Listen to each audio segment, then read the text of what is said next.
Friends, part 3. இப்போ நம்ம இந்த தோசைக்கு மாவு அரைக்க போகிறோம்.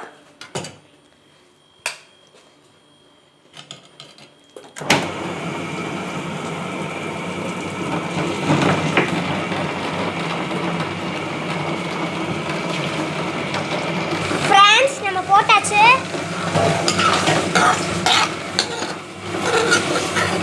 கடைசி வரைக்கும் இந்த மாதிரி நல்லா வலிச்சு போட்டாச்சு. தண்ணியும் ஊற்றியாச்சு. இப்போ அதுவாக நல்லா அரைக்கணும்.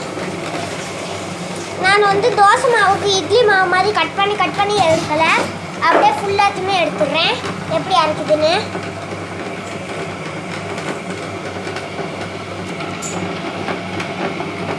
இந்த போட்ட உடனேவே பார்த்தீங்களா அதுக்குள்ளே லைட்டாக மசிஞ்ச மாதிரி இருக்கே.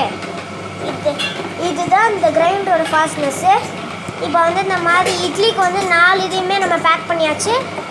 அந்த 3 மட்டும் ஃப்ரிட்ஜில் வச்சுட்டு 1 வெளியே வச்சுக்கணும். நாளை காலைக்கு சாப்பிட்றதுக்கு. அதனால 1 மட்டும் வெளியே வச்சுக்கலாம்.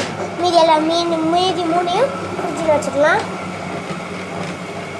இன்றைக்கி தான் மாவு அரைச்சிருக்கோம், அதனால் இன்றைக்கே சாப்பிட முடியாது. அதுவும் இன்றைக்கி ஈவினிங் தானே மாவு அரைச்சி முடிச்சிருக்கோம், அதனால் இன்றைக்கே சாப்பிட முடியாது. நாளைக்கு தான் சாப்பிட முடியும் இன்றைக்கி அரைச்சதை. ஓகே, இந்த மாதிரியே தான் நல்லா அரைக்கட்டும்.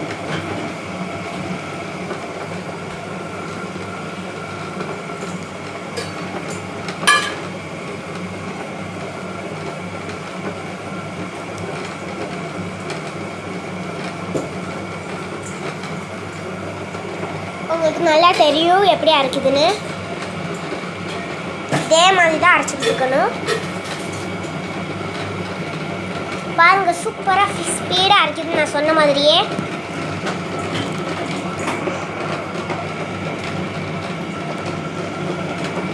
நீங்கள் இந்த கிரைண்டர் உங்கள் வீட்லேயும் இருந்துச்சுன்னா சூப்பராக இருக்கும். இதை நம்ம மூடி வச்சுக்கலாம்.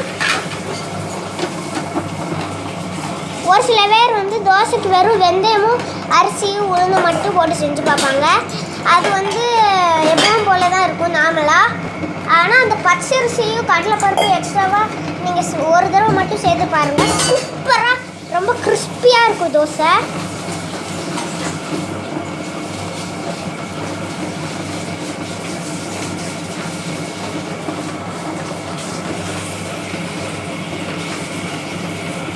இந்த மாதிரி நல்லா ஆட்டணும். பாருங்க,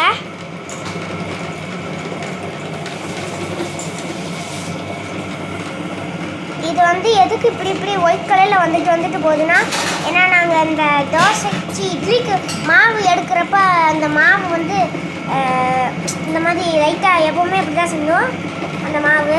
அதனால தான் இப்படி இருக்குது, மற்றபடி ஒன்றும் இல்லை. இன்றைக்கி நைட்டு கடையிலேருந்து தான் மாவு இல்லாட்டினா கடையில் வேறு மாதிரி வாங்கி தான் சாப்பிட்ணும். ஏன்னா அது நான் ஏற்கனவே சொன்ன மாதிரி இன்றைக்கே மாவு புளிச்சிருக்கோம் அதில். அதனால தான் ஃப்ரெண்ட்ஸ், இங்கே பாருங்கள் எப்படி சூப்பராக இருக்குதுன்னு. இது மட்டும் தனியாக 4 மணி நேரம் ஊறிருக்கு. அதெல்லாம் வெறும் 3 மணி நேரம் தான் ஊறிருக்கு. இது எக்ஸ்ட்ராவாக 1 மணி நேரம் ஊறிருக்கு. அந்த 1 மணி நேரம் அந்த 2த்தையும் ஆட்டணும்ல, அதுக்கு 1 மணி நேரம் ஆயிடுச்சு. அதனால இது மட்டும் 4 மணி நேரம் ஊறிருக்கு. இந்த 4 மணி நேரம் ஊறினால என்ன மாதிரி பிரச்சனை ஆயிரும் அப்படிலாம் இல்லை, எதுவுமே இல்லை ஃப்ரெண்ட்ஸ். இந்த கடலை பருப்பும் இந்த பச்சரிசி ஊறுறதுக்கே ரொம்ப நேரம் ஆயிரும். அதனால 4 மணி நேரம் ஊறுறது தான் கரெக்ட் டைம்.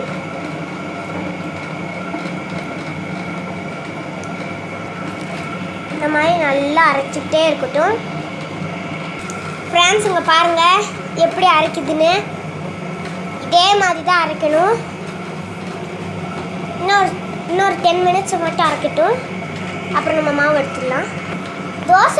தோசை மாவு எப்படி அரைக்குதுன்னு ஏற்கனவே ஒரு வீடியோ போட்டிருப்பேன்னு நினைக்கிறேன். அதில் நாங்கள் கொஞ்சோண்டு தான் ஊற போட்டிருந்தோம். ஆனால் இப்போ இட்லி தோசை 2 இதுக்கும் சேர்த்து ஒரு வீடியோ போட்டிருக்கேன். இப்போ அதே மாதிரி நிறையாவும் போட்டிருக்கேன். அதே மாதிரி இதில் கடலைப்பருப்பு மட்டும் சேர்க்கட்டுனா பனியாரம் ஆப்பம் அந்த 2க்குமே யூஸ் பண்ணிக்கலாம். இந்த கடலைப்பருப்பு சேர்த்தா அதுக்கு யூஸ் பண்ண முடியாது. அது போன வீடியோவில் சொல்ல மறந்துட்டேன். இதே மாதிரி ரொம்ப நேரம் அரைச்சிக்கிட்டே இருந்துச்சு, ரொம்ப அதிரிக்கிட்டே அரைச்சிச்சுன்னா இது பின்னாடி போயிடும். அப்புறம் இது மட்டும் ஃபுல்லாக வெளியே போயிடுச்சுன்னா அப்புறம் இது இந்த பாட்டே கலந்துட்டு வந்துடும். அப்புறம் இது ஒரு மாதிரி அலங்காரமாக ஆயிரும். அதனால் வந்து இது அப்படி பின்னாடி இல்லைன்னா முன்னாடி வந்துகிட்டே இருந்துச்சுன்னா, முன்னாடி வந்துச்சுன்னா இப்படி இப்படி நல்லா தள்ளி விடுங்க. பின்னாடி வந்துச்சுன்னா அந்த பின்னாடி பக்கம் வந்து நல்லா இப்படி தள்ளி விடுங்க. ஓகே, அதுதான் வந்து ஒரே ஒரு வழி, வேறு எந்த வழியுமே இல்லை இதுக்கு.